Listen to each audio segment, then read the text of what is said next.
আসসালামু আলাইকুম। এটিএন বাংলা সংবাদে সবাইকে স্বাগত জানাচ্ছি। আমি ভাবনা আহমেদ। শুরুতেই বিআরবি কেবল সংবাদ শিরোনাম। জুলাই অভ্যুত্থানের প্রথম বর্ষপূর্তি উপলক্ষে শাহবাগে ছাত্রদলের সমাবেশ শুরু। বিকেলে শহীদ মিনারে এনসিপির জনসভা। ঘোষণা হবে নতুন বাংলাদেশের ইশতেহার।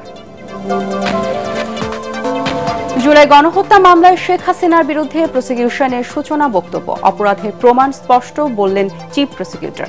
সর্বোচ্চ শাস্তি চান অ্যাটর্নি জেনারেল। ৯ দফা থেকে আওয়ামী লীগের পতনের ১ দফা ঘোষণার দিন আজ। আলোচনার নামে শেখ হাসিনার ফাঁদে পা না দিয়ে অসহযোগ আন্দোলনে নামে ছাত্র জনতা। সংশোধিত ট্যাব পরিকল্পনায় রাজধানীতে বাড়তে পারে ভবনের উচ্চতা। ক্ষতির মুখে আবাসন খাত। ঢাকাকে বাসযোগ্য নগরী করতে দ্রুত বাস্তবায়নের আশ্বাস রাজুকের। এবং অনলাইনে আয়কর রিটার্ন দাখিল বাধ্যতামূলক করল সরকার। আওতামুক্ত প্রবাসী, প্রবীণ ব্যক্তি ও বিশেষ চাহিদা সম্পন্ন ব্যক্তি এনবিআর এর আদেশ জারি।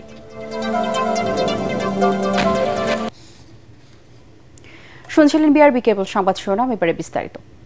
জুলাই আগস্ট গণ অভ্যুত্থান শোক ও বিজয়ের প্রথম বর্ষপূর্তি উপলক্ষে জাতীয়তাবাদী ছাত্রদলের উদ্যোগে রাজধানীর শাহবাগে শুরু হয়েছে ছাত্র সমাবেশ।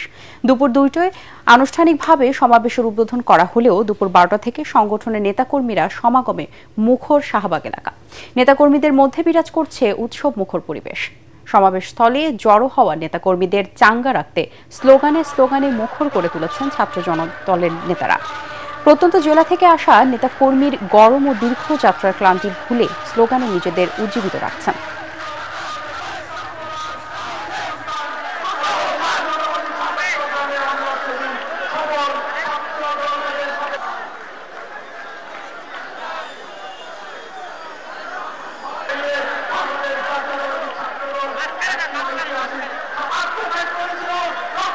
এই যে স্বাধীনতা আমরা পেয়েছি, এটা যাতে যথাযথ মূল্যায়ন হয়, এই চেষ্টাটা হচ্ছে বাংলাদেশ জাতীয়তাবাদী ছাত্রদল এই সমাবেশ থেকে এই চেষ্টার যে দিক নির্দেশনা এটা কিন্তু পায়। At the end of the day আমরা বলতে চাই সবার আগে বাংলাদেশ। আমরা দীর্ঘ ১৭ বছর ছাত্রদল আপনার দেশের সকল গণতান্ত্রিক আন্দোলনে সম্মুখ সারির যোদ্ধা ছিল। তাই এই দেখেন আপনি জুলাই দেখেন, এই যে জুলাই আগস্টের যে আন্দোলনে ৪০০-র বেশি ৪০০ প্লাস ছাত্র জনতা নিয়ে যেতেছে। তার ভিতরে ১৫৩ জন ছাত্রদলের ডাইরেক্ট ফৌজদারি কর্মী। দর্শক, এই মুহূর্তে শাহবাগে আছেন সহকর্মী মুশফিকুর রহমান। আমরা সরাসরি চলে যাচ্ছি তার কাছে। মুশফিক, সমাবেশ তো শুরু হয়েছে, আমাদেরকে জানাবেন সেখানকার পরিস্থিতি।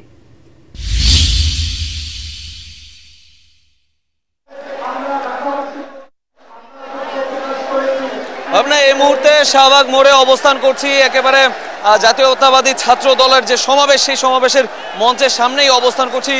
দেখতে পাচ্ছেন সমাবেশ স্থল মানে শাহবাগ মোড়, সেটা কিন্তু কানায় কানায় পরিপূর্ণ নেতাকর্মীদের উপস্থিতিতে। এখন থেকে না, সকাল থেকেই কিন্তু নেতাকর্মীরা আসতে শুরু করেছেন এবং সমাবেশের সময় ২টায় থাকলেও তার আগে থেকেই কিন্তু নেতাকর্মীদের পদচারণায় এই শাহবাগ মোড় এবং আশেপাশের এলাকায় কিন্তু মুখরিত আমরা দেখেছি। এরই মধ্যে জাদুঘরের যে রাস্তা টিএসসির দিকে চলে গেছে এবং পার্শ্ববর্তী যে রাস্তাগুলো, সেই রাস্তায় কিন্তু নেতাকর্মীরা অবস্থান করছেন। শুধুমাত্র এই আজকের যে ছাত্র সমাবেশ, সেই সমাবেশে শুধুমাত্র ঢাকা মহানগর উত্তর এবং দক্ষিণ নয়, বাংলাদেশের বিভিন্ন জেলা থেকে প্রচুর পরিমাণে যে ছাত্র নেতা যারা আছেন, নেতাকর্মী, তারা কিন্তু এসেছেন এই সমাবেশে যোগদান করার জন্য। এই আজকের ছাত্র সমাবেশ জুলাই এবং আগস্টের যে ১ বছর পূর্তি, সেই ১ বছর পূর্তি উপলক্ষে কিন্তু করছে জাতীয়তাবাদী ছাত্র দল। এবং এর মধ্যে আমরা দেখেছি যে ছাত্র দলের যে সভাপতি তিনি এবং সেক্রেটারি তারা কিন্তু চলে এসছেন এবং এখান থেকে জুলাই এবং আগস্টে ছাত্রদল যেভাবে আন্দোলনে বা গণ অভ্যুত্থানে নেতৃত্ব দিয়েছেন বা দায়িত্ব পালন করছেন, সেই বিষয়গুলো তারা কিন্তু তুলে ধরছেন এবং দেশের বিভিন্ন জায়গায় ছাত্র দলের যে নেতাকর্মী শহীদ হয়েছেন বা তারা অবদান রেখেছেন, সেগুলো কিন্তু তুলে ধরছেন তারা।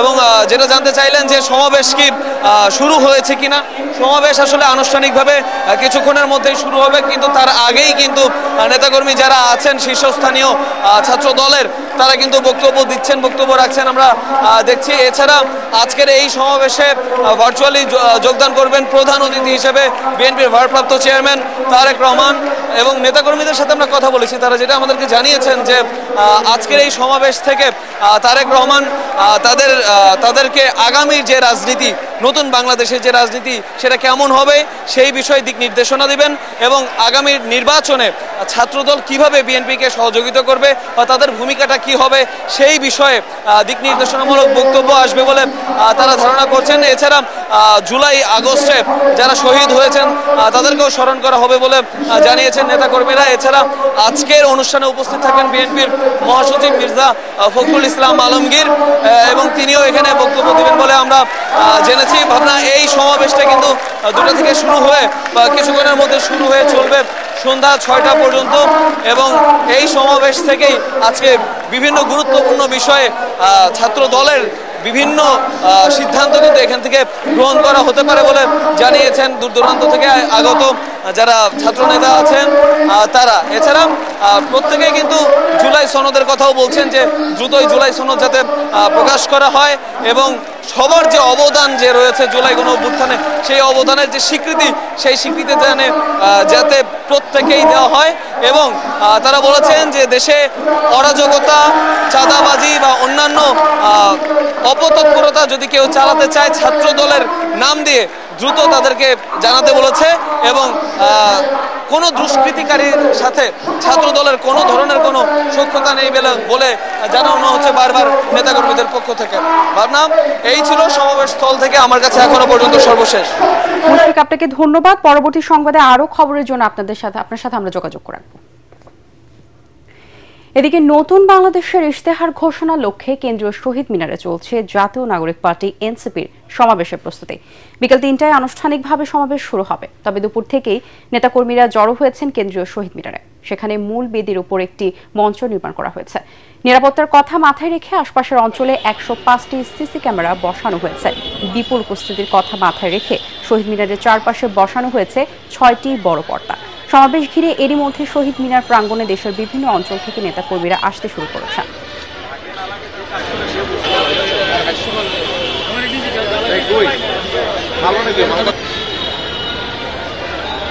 নাহিদ ইসলাম এই কোটা সংস্কার আন্দোলনের থেকেই 3 আগস্ট এখানে উনি ঘোষণা দিয়েছিলেন ফ্যাসিবাদী ব্যবস্থার বিলোপ এবং নতুন রাজনৈতিক বন্দোবস্ত, যেটাকে আমরা এক দফা বলে থাকি।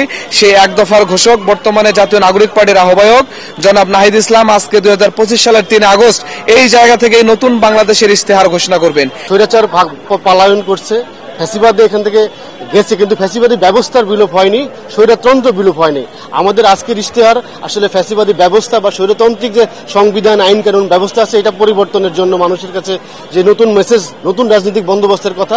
53 বছরের যে রাজনৈতিক ব্যবস্থা আছে এই ব্যবস্থাটাকে আমরা ফেলে দিয়ে নতুন একটা রাজনৈতিক ব্যবস্থাটাকে আমরা আশা আকাঙ্ক্ষার মধ্যে দিয়ে এই ইশতেহারের মধ্যে দিয়ে আমরা দেখতে পাচ্ছি।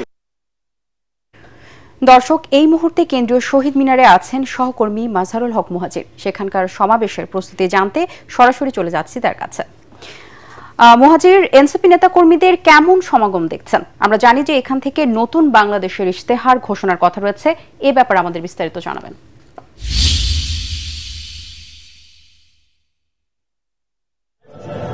ভাবনা, আপনি জানেন যে এই কেন্দ্রীয় শহীদ মিনার থেকেই ঠিক গত বছর 3 আগস্ট 2024 ফ্যাসিবাদী ব্যবস্থার বিলোপ এবং নতুন রাজনৈতিক বন্দোবস্তের যে এক দফা দাবি ঘোষণা করেছিল বৈষম্য বিরোধী ছাত্র আন্দোলন, সেই চেতনা থেকেই কিন্তু আজ জাতীয় নাগরিক পার্টি এনসিপির আহ্বায়ক নাহিদ ইসলাম পরবর্তীতে যে মানুষের রাজনৈতিক দল গঠন করে এবং সেই জায়গা থেকে সেই 3 আগস্টের অনুপ্রেরণায় অনুপ্রাণিত হয়ে তারা আজ নতুন বাংলাদেশের ইশতেহারের ঘোষণা দেওয়ার কথা জানান। ভাবনা, এই মুহূর্তে আমি আছি কেন্দ্রীয় শহীদ মিনারে, যেখান থেকে মূলত আজ বৈরী আবহাওয়া উপেক্ষা করেও কিন্তু এখানকার এনসিপি যারা নেতাকর্মী রয়েছেন তারা উপস্থিত হয়েছেন। সকাল থেকেই আমরা এখানে অনেকের সঙ্গে এসে কথা বলেছি, অনেকের সঙ্গে এসে আমরা জানতে চেষ্টা করেছি তারা কখন এসেছেন। তারা বলছেন যে তারা এই সমাবেশকে কেন্দ্র করে আগে থেকেই প্রস্তুতি নিয়েছিল এবং আপনি জানেন যে কেন্দ্রীয় শহীদ মিনার এবং ঠিক এর পাশেই আজ ছাত্র দলের প্রোগ্রাম রয়েছে। সেখান থেকেও তারা জুলাই কেন্দ্রিক যে আয়োজন মূলত সেই প্রোগ্রাম এবং এনসিপির প্রোগ্রাম সব মিলিয়ে এখানকার কিন্তু আসলে স্বাভাবিকভাবেই একটা সমাগম রয়েছে। এখানে যারা রয়েছেন নেতাকর্মী যারা রয়েছেন তাদের একটা সমাগম রয়েছে, তবে এখনো তাদের আনুষ্ঠানিকতা শুরু হয়নি। আগামী কিছুক্ষণের মধ্যেই তাদের আনুষ্ঠানিকতা শুরু হবে বলে আমরা জানতে পেরেছি। তিনটা থেকে হয়তো বা নেতাকর্মী যারা রয়েছেন তাদের ব্যাপক সমাগম হবে বলে এনসিপি নেতাকর্মীরা আমাদেরকে জানিয়েছেন। এবং ভাবনা আপনাকে আরেকটা বিষয় জানিয়ে রাখতে চাই যে এখানে কিন্তু মঞ্চ যে সাজানো হয়েছে সেই মঞ্চ কিন্তু 3 আগস্টের আদলেই শহীদ মিনারের আশেপাশে সেই 3 আগস্টে যে ঐতিহাসিক যে 3 আগস্ট এক দফার 3 আগস্ট সেখানে যে স্লোগানগুলো ছিল সেই স্লোগানগুলো কিন্তু তারা ব্যানারে ফুটিয়ে। আমরা নাহিদ, আবু বাকের, সার্জিস হাসনাদের ব্যানারে একটা ছবিও দেখতে পাচ্ছি যেখান থেকে আসলে তারা এক দফার ঘোষণাটা দেয়।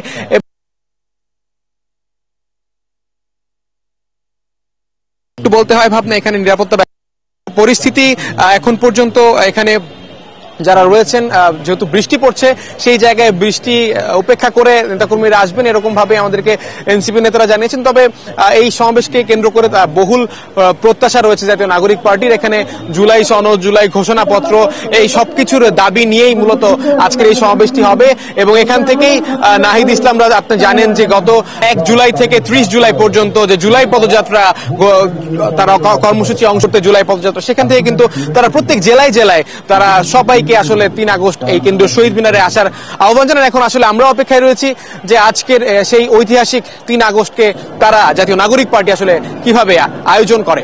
ভাবনা। মুহাজির, আপনাকে ধন্যবাদ। আপনি শহীদ মিনারে থাকবেন। পরবর্তী তথ্যের জন্য আমরা আবার আপনার সাথে যোগাযোগ রাখব।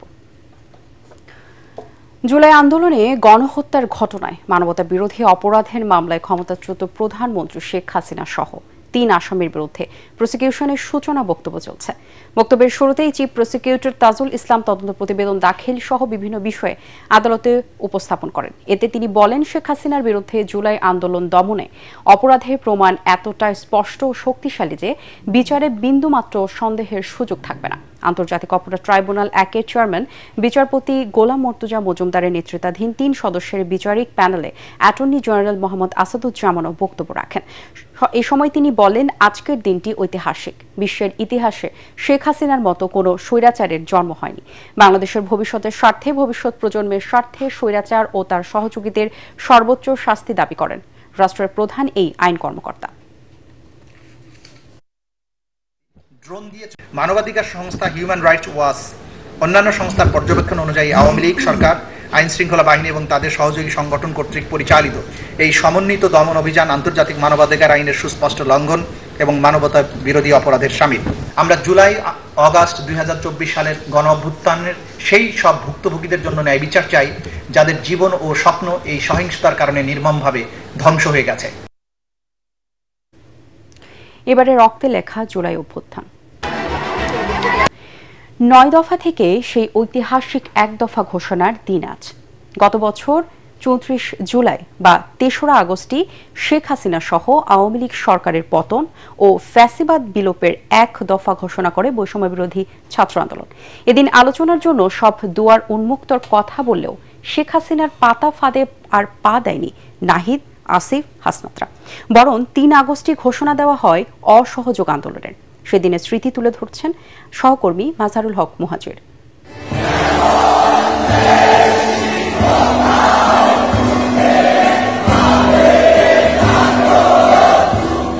প্রায় 56,000 বর্গমাইলের গোটা বাংলাদেশ যেন সেদিন এক বিন্দুতে মিলিত হয় কেন্দ্রীয় শহীদ মিনারে। 3 আগস্ট 2024। শিক্ষার্থীদের কোটা সংস্কার আন্দোলন রূপ নেয় ফ্যাসিবাদ বিরোধী আন্দোলনে। ছাত্র থেকে শিক্ষক, রিকশাওয়ালা থেকে নায়ক কিংবা গায়ক, সব ভেদাভেদ ভুলে আওয়াজটা সেদিন ছিল এক। কেন্দ্রীয় শহীদ মিনারে একে একে হাজির নাহিদ, আসিফ সহ বিভিন্ন ছাত্র সংগঠনের নেতাকর্মী আর ছাত্র জনতা। মাইক্রোফোন হাতে নিয়েই 9 দফাকে ভেঙে 1 দফার ঘোষণা দেন বৈষম্য বিরোধী ছাত্র আন্দোলনের অন্যতম সমন্বয়ক নাহিদ ইসলাম। যেই সরকার ছাত্র নাগরিকদের জীবন জনগণের নিরাপত্তা দিতে পারে না, আমরা সেই সরকার চাই না। আমাদের এক দফাটি হলো শেখ হাসিনা সহ এই সরকারের পতন এবং ফ্যাসিবাদের বিলোপ। এদিন ঘোষণা আসে সারা দেশে 4 আগস্ট থেকে অসহযোগ আন্দোলনেরও। আমাদের অসহযোগ আন্দোলনের আওতামুক্ত থাকবে হাসপাতাল, ফার্মেসি, জরুরি পরিবহন সেবা। তারা যদি বসতে চায় আমার সঙ্গে এই আন্দোলনকারীরা। লাশের ওপর রাজনীতি করা শেখ হাসিনার আওয়ামী লীগ তখনও আলোচনার জন্য দরজা খোলার কথা জানান। গণভবনের দরজা খোলা, যখনই এই আন্দোলনকারীরা কথা বলতে চায়, আলোচনা করে সমাধান করতে চায়, আমি তাদের সাথে নিজেই বসতে রাজি। কিন্তু ছাত্র সমাজ যে তাদের লাল কার্ড দেখিয়ে দিয়েছে তারও বহু আগেই, অপেক্ষাটা শুধু ছিল বিদায়ের। মাসহারুল হক মুহাজির, এটিএন বাংলা, ঢাকা।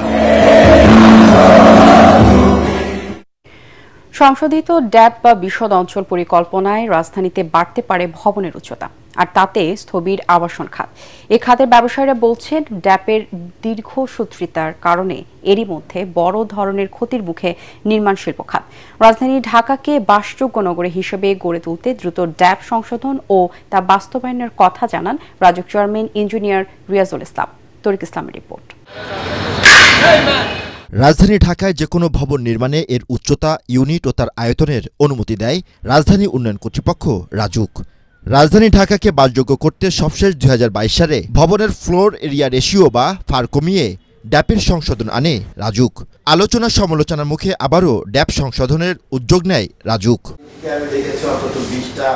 দীর্ঘদিনেও ড্যাপের বাস্তবায়ন না হওয়ায় নির্মাণ শিল্প খাত ক্ষতিগ্রস্ত হচ্ছে বলে অভিযোগ এই আবাসন ব্যবসায়ীর। আপনি যদি রাজুকের স্ট্যাটিস্টিক্স দেখেন তাহলে দেখবেন যে নিঃসন্দেহে আগে যত বিল্ডিংয়ের প্ল্যান পাস হতো, এই নতুন ড্যাপ ইনঅ্যাকশনে আসার পরে প্ল্যান পাসটা কমে গেছে। কারণ আবাসন ব্যবসায়ীরা এবং ল্যান্ডওনার কেউই এতে কমফোর্টেবল ফিল করছেন না। সংশোধন হবে এরকম করে জিনিসটা কেমন যেন একটু সিদ্ধান্তহীনতার মধ্যে ঝুলে আছে আর কি। তো যে কারণে আমরাও সামনে এগোতে পারছি না, ল্যান্ডওনাররাও তার ওই মানে নিজেকে বঞ্চিত করতে চাইছেন না। তো সব মিলে পুরো বিষয়টা এখনো পর্যন্ত এই খাতে খুব বাজে একটা নেগেটিভ ইম্প্যাক্ট ফেলেছে আমি বলবো। সংকট নিরসনে বৈষম্য রোধ ও দ্রুত ড্যাব বাস্তবায়নের দাবি এই ব্যবসায়ী নেতার। ব্যবসার যে ট্রেন, যে গতি, সেটা স্লো হয়ে গেছে এই ড্যাবের কারণে। এটার সাথে দেশের ব্যাংকগুলো জড়িত, দেশের বিমাগুলো জড়িত, দেশের অর্থনীতি জড়িত, দেশের ব্যাকওয়ার্ড লিঙ্কেজ ইন্ডাস্ট্রিগুলো জড়িত, বহু কিছু মানুষের চাকরি জড়িত, তাদের ছেলে মেয়েদের পড়াশোনা জড়িত, শ্রমিকদের অন্য রুটি জড়িত। এটা একটা ছোট সেক্টর না। আমরা দেখছি আমেরিকায় যখন রিয়েল এস্টেট বসে গেছে তখন তাদের ইকোনমি বসে গেছে, ঠিক আমাদের দেশেও তাই। যদি এই রিয়েল এস্টেট সেক্টর বসে যায় এ দেশের ইকোনমি বিপর্যয় হবে। নাগরিক সুবিধা বিবেচনায় দ্রুততম সময়ে ড্যাব বাস্তবায়নের কথা জানান রাজুক চেয়ারম্যান। মোটামুটি ড্যাব আমাদের একদম ফাইনালের সর্বশেষ পর্যায়ে। আমরা যে স্টেক হোল্ডার সহ রাজুক যে দায়িত্ব আমরা নিয়েছিলাম সেটা করে আমরা মন্ত্রণালয়ে পাঠাইছি।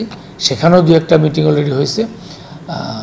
আমি তারিখটা বলবো না, বাট খুবই শীঘ্রই একটা অ্যাডভাইজার পর্যায়ের মিটিং আছে, তারপরেই হয়তো এটা গ্যাজেট হয়ে যাবে ইনশাআল্লাহ। বিশ্বের 147টি বাসযোগ্য শহরের মধ্যে ঢাকার অবস্থান 143তম। ড্যাপের সংশোধন ও অপরিকল্পিত উন্নয়নের ফলে ঢাকার সবুজ এলাকা ও জলাশয় মারাত্মক ক্ষতিগ্রস্ত হওয়ার আশঙ্কা বিশেষজ্ঞদের।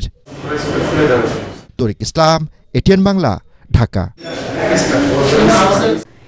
এবার অনলাইনে আয়কর রিটার্ন দাখিল বাধ্যতামূলক করল সরকার। আজ জাতীয় রাজস্ব বোর্ড চেয়ারম্যান আব্দুর রহমান খানের সই করা বিশেষ আদেশ জারি করা হয়েছে। তবে প্রবাসী বাংলাদেশ, 65 বছর বা তার চেয়ে বেশি বয়সের ব্যক্তি ও বিশেষ চাহিদা সম্পন্ন ব্যক্তি এই নিয়মের বাইরে থাকবেন।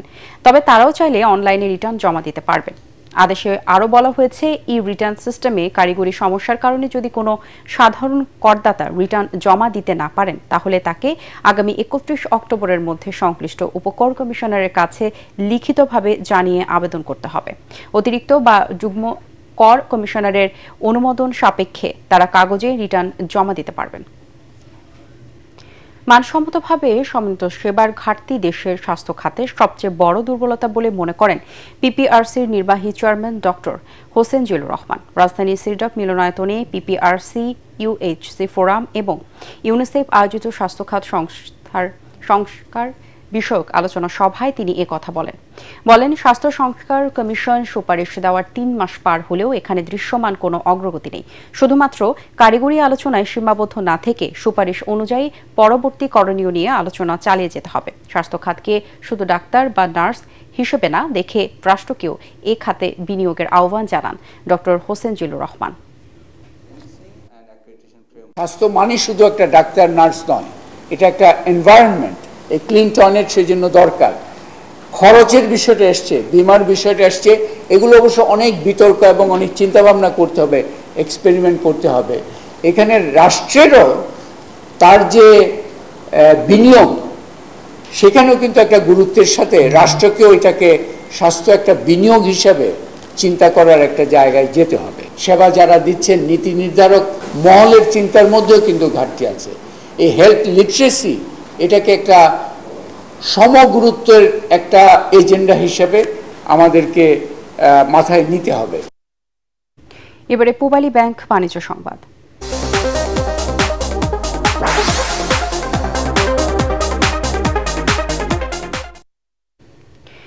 জমে উঠেছে দেশের সবচেয়ে বড় ঝালকাঠির ভীমরুলি ভাসমান পেয়ারার হাট। প্রতিদিন এই হাট থেকে পাইকাররা পেয়ারা কিনে নিয়ে যাচ্ছে রাজধানী সহ বিভিন্ন জেলায়। এবার ফলন কম হলেও দাম ভালো পেয়ে খুশি চাষিরা। তাদের আশা, বিদেশে রপ্তানি করা গেলে পেয়ারা হতে পারে বৈদেশিক মুদ্রা আয়ের আরেকটি মাধ্যম। ঝালকাঠি প্রতিনিধি HM নাসিরউদ্দিনের পাঠানো তথ্য ও ছবিতে আরও জানাচ্ছেন মিজান শাহজাহান। দেশের সবচেয়ে বড় পেয়ারা বাগানের অবস্থান বরিশাল, ঝালকাঠি ও পিরোজপুরের সীমান্তবর্তী 3 উপজেলার 4 ইউনিয়ন জুড়ে। এসব বাগানের অধিকাংশ পেয়ারা বিক্রি হচ্ছে ঝালকাঠির ভীমরুলি নদীর ভাসমান হাটে। নৌকায় পেয়ারা বিক্রির এই ঐতিহ্য 300 বছরের। পাইকাররা পেয়ারা কিনে ঢাকা সহ দেশের বিভিন্ন স্থানে নিয়ে যাচ্ছেন সড়ক ও নৌপথে। প্রতিমন বিক্রি হচ্ছে 800 থেকে 1000 টাকায়। বৃষ্টি না হওয়ার জন্য মুকুলটা ঝরে গেছে। এই মুকুল ঝরিয়ে যাওয়ার জন্য ফলনটা কম আসছে। পেয়ারার বাজার বেশি, তাতে চাষিরা মোটামুটি সারিয়া থাকতে পারে। বাজারটা আরেকটু কম হইলেও, নিয়ন্ত্রণ হইলেও আমাদের একটু ভালো হইতো।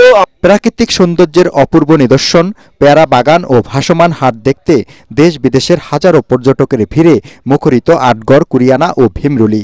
অনেকে নৌকায় করে ঘুরে দেখছেন পেয়ারা বাগান। এই মৌসুমে প্রতি বছরই হাজারো পর্যটকের সমাগম হলেও নেই থাকা খাওয়ার পর্যাপ্ত ব্যবস্থা, আছে নিরাপত্তা শঙ্কাও। ওয়াশরুম ফ্যাসিলিটি বা রেস্টরুমের যে পার্মানেন্ট ফ্যাসিলিটি, সেই ফ্যাসিলিটিটা এখানে নেই। পেয়ারার একটা সিন্ডিকেট থাকে, যেমন আমরা যারা গেস্ট এসেছে তারা হচ্ছে ন্যায্য মূল্য পাচ্ছে না। চমৎকার জায়গা এবং একটি চমৎকার পর্যটন কেন্দ্র হিসেবে গড়ে ওঠার অত্যন্ত সম্ভাবনা রয়েছে।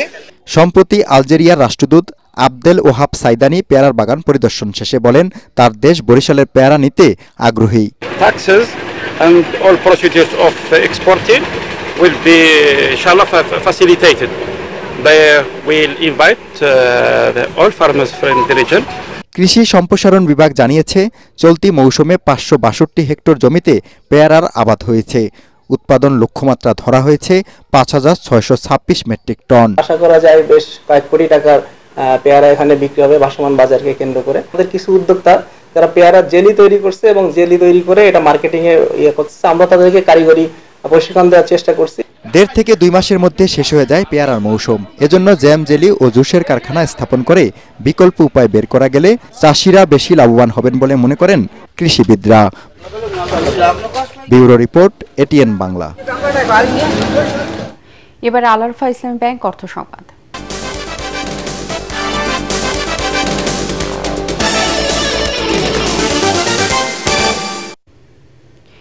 সবুজ পাহাড় আর নীল হ্রদের সৌন্দর্যে ঘেরা রাঙ্গামাটি পর্যটকদের কাছে সবসময় প্রিয় গন্তব্য, কিন্তু বর্ষার পানিতে তলিয়ে গেছে জেলার প্রধান আকর্ষণ পর্যটন ঝুলন্ত সেতু। এতে করে হতাশ হয়ে ফিরছেন দূর দূরান্ত থেকে আসা দর্শনার্থীরা। ফলে নেতিবাচক প্রভাব পড়ছে এখানকার পর্যটন ব্যবসায়। রাঙ্গামাটি থেকে পুলক চক্রবর্তীর পাঠানো তথ্য ও ছবি চিত্র নিয়ে আরও জানাচ্ছেন জাহিদুল আলম।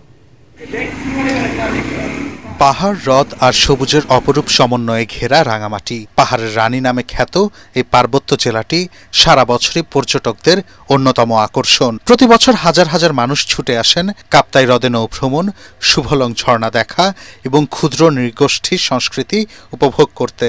তবে এবছর সেই চিরচেনা চিত্রে দেখা দিয়েছে ভিন্নতা। কারণ রাঙামাটি ভ্রমণের মূল আকর্ষণ পর্যটন ঝুলন্ত সেতু তলিয়ে গেছে বর্ষার পানিতে। নিরাপত্তার কথা চিন্তা করে কর্তৃপক্ষ সেতুতে চলাচলে জারি করেছে নিষেধাজ্ঞা। পর্যটক ঝুলন্ত ব্রিজ দেখার জন্য তো আসার পর দেখতেছি যে এখানে পানি উঠে গেছে ব্রিজে। এটা খুব হতাশাজনক। এত আশা নিয়ে আসছি এটা দেখার জন্য। এখন সময় এসেছে এই যে ব্রিজটাকে নিয়ে একটু চিন্তা ভাবনা করার এবং ব্রিজটা যাতে না ডুবে সেই ব্যবস্থা করার। সেতু দেখতে টুরিস্ট না আসায় নৌ ভ্রমণের ব্যবসাও কমে গেছে। এ অবস্থায় স্থানীয় পর্যটন খাতে বড় ধরনের ধস নেমেছে, ভাটা পড়েছে স্থানীয় অর্থনীতিতেও। ঝুলন্ত ব্রিজে পানি উঠে গেলে আমাদের বোটের ব্যবসাটা একটু কম হয়, টুরিস্টটা একটু কম আসে। আরো ধরেন 5টা ফিট উপরে তোলা যেত তাহলে সমস্যাটা হতো। উন্নয়ন কর্তৃপক্ষ যদি আধুনিক নতুন ব্রিজ নির্মাণের প্রকল্প গ্রহণ করে আশা রাখি আমরা আবার একটা নতুন আধুনিক ঝুলন্ত ব্রিজ পাবো। স্থানীয়রা মনে করছেন দ্রুত কার্যকর পদক্ষেপ না নিলে রাঙামাটির পর্যটন খাত দীর্ঘমেয়াদী ক্ষতির মুখে পড়বে। জাহিদুল আলম, এটিএন বাংলা। এবারে আন্তর্জাতিক সংবাদ।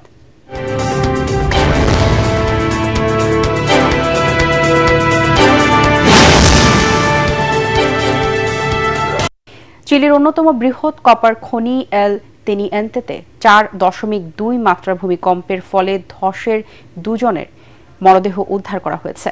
এ ঘটনায় আটকা পড়েছেন আরও অন্তত 5 জন। বৃহস্পতিবার সন্ধ্যায় ঘটা এই ধসের পরবর্তী 2 দিন ধরে উদ্ধার কাজ চলার পর স্থানীয় সময় শনিবার 2 শ্রমিকের মরদেহ উদ্ধার করা হয়।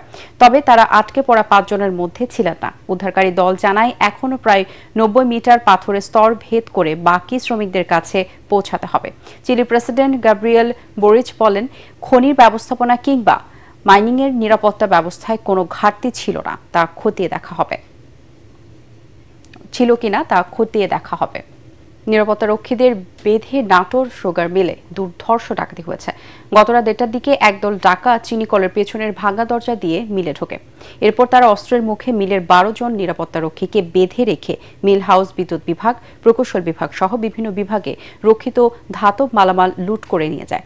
ভোর 4টার দিকে ডিউটি বদলের সময় অন্য কর্মীরা এ অবস্থা দেখে মিল কর্তৃপক্ষকে খবর দেয়। সকালে আইনশৃঙ্খলা বাহিনীর সদস্যরা ঘটনাস্থল পরিদর্শন করেন।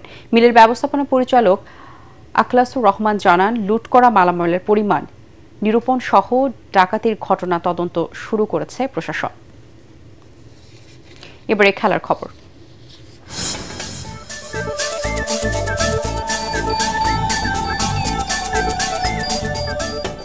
এশিয়া কাপ ক্রিকেটে গ্রুপ পর্বে বাংলাদেশের সবকটি ম্যাচে হবে আবুধাবিতে। বিশ্বকাপ সামনে রেখে এবারের আসর হবে টি20 ফরম্যাটে। সপ্তাহখানেক আগে এশিয়া কাপের সূচি প্রকাশ করা হয়েছিল। এবার ভেন্যু ও ম্যাচ শুরুর সময় জানালো এশিয়া ক্রিকেট কাউন্সিল এসএসি। সংযুক্ত আরব আমিরাতের 2 ভেন্যু আবুধাবি ও দুবাইয়ের হবে খেলা। বি গ্রুপে বাংলাদেশের অন্য 2 প্রতিপক্ষ শ্রীলঙ্কা ও আফগানিস্তান। 9 সেপ্টেম্বর টুর্নামেন্ট শুরু হলেও 11 সেপ্টেম্বর হংকংয়ের বিপক্ষে ম্যাচ দিয়ে আসর শুরু করবে লিটন দাসের দল। একদিন পর টাইগারদের প্রতিপক্ষ শ্রীলঙ্কা আর 16 সেপ্টেম্বর গ্রুপের শেষ ম্যাচে বাংলাদেশ লড়বে আফগানিস্তানের বিপক্ষে। শেষ করার আগে বিআরবি কেবল সংবাদ শিরোনামগুলো জানিয়ে দিব আরও একবার। জুলাই অভ্যুত্থানের প্রথম বর্ষপূর্তি উপলক্ষে শাহবাগে ছাত্রদলের সমাবেশ শুরু। বিকেলে শহীদ মিনারের এনসিপির জনসভা। ঘোষণা হবে নতুন বাংলাদেশের ইশতেহার। জুলাই গণহত্যা মামলায় শেখ হাসিনার বিরুদ্ধে প্রসিকিউশনের সূচনা বক্তব্য। অপরাধের প্রমাণ স্পষ্ট বললেন চিফ প্রসিকিউটর। সর্বোচ্চ শাস্তি চান অ্যাটর্নি জেনারেল। 9 দফা থেকে আওয়ামী লীগের পতনের 1 দফা ঘোষণার দিন আজ। আলোচনার নামে শেখ হাসিনার ফাঁদে পা না দিয়ে অসহযোগ আন্দোলনের নামে ছাত্র জনতা। সংশোধিত ড্যাব পরিকল্পনায় রাজধানীতে বাড়তে পারে ভবনের উচ্চতা। ক্ষতির মুখে আবাসন খাত। ঢাকাতে বাসযোগ্য নগরী করতে দ্রুত বাস্তবায়নের আশ্বাস রাজুকের। এবং অনলাইনে আয়কর রিটার্ন দাখিল বাধ্যতামূলক করল সরকার। আওতামুক্ত প্রবাসী, প্রবীণ ব্যক্তি ও বিশেষ চাহিদা সম্পন্ন ব্যক্তি এনবিআর এর আদেশ জারি। পরবর্তী সংবাদ দেখার আমন্ত্রণ জানিয়ে এখনকার মতো শেষ করছি। এটিএন বাংলার সংবাদ ইউটিউবে দেখতে ব্রাউজ করুন youtube.com/ATN Bangla News। ধন্যবাদ সবাইকে।